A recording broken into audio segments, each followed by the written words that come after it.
Saudara, munculnya Ratna Asmara sebagai sutradara film perempuan pertama jadi gebrakan di dunia perfilman Indonesia. Meski dipandang sebelah mata, tetapi Ratna Asmara mampu membuktikan karyanya. Seperti apa sosok Ratna Asmara? Berikut informasinya. Hal saya dengan Samsi sudah tertutup dengan perkawinan itu. Dan lagi, apa kita membongkar hal yang lama-lama? Film Dr. Samsi bukan film pertama Ratna sebagai sutradara. Sebelumnya Ratna telah menyutradarai film Sedap Malam yang dirilis tahun 1951. Sosok Ratna Asmara dikenal sebagai sosok serba bisa, perempuan yang berkarya dari dua sisi kamera. Padahal masa itu, perempuan nyaris tidak terlihat dalam proses kreatif perfilman.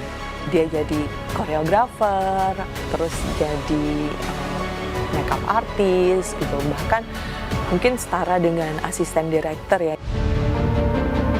Setahun kemudian, film keduanya bertajuk Musim Bunga di Sela Bintana disutradarainya. Sebagai sutradara, Ratna sangat produktif. Kepekaannya pada isu perempuan mempertajam kekhasan filmnya, baik secara visual maupun ide cerita.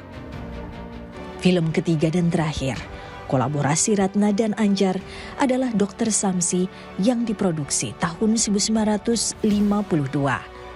Film ini sekaligus menjadi penutup karya sejoli sineas yang populer di Indonesia ini sebelum akhirnya mereka bercerai. Ratna Asmara menolak berhenti. Dia justru melangkah lebih jauh dengan mendirikan rumah produksi Ratna Film. Hal ini semakin mempertegas posisinya sebagai perempuan pionir yang tidak hanya berdiri di balik kamera, tapi juga mengambil kendali penuh atas proses produksi film. Tahun 1953, Ratna merilis film Nelayan. Ia menggandeng Mokhtar Lubis, jurnalis dan sastrawan era 1960-an sebagai penulis naskah.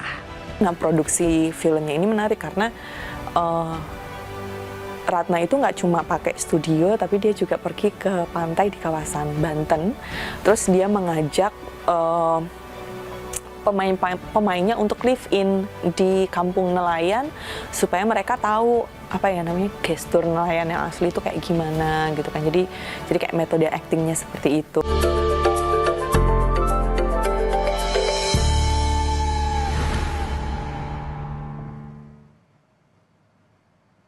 Saudara, jangan lewatkan program dokumenter sejarah Perempuan-Perempuan Nusantara episode Ratna Asmara, sutradara film perempuan pertama akan tayang jam 9 pagi di Kompas TV.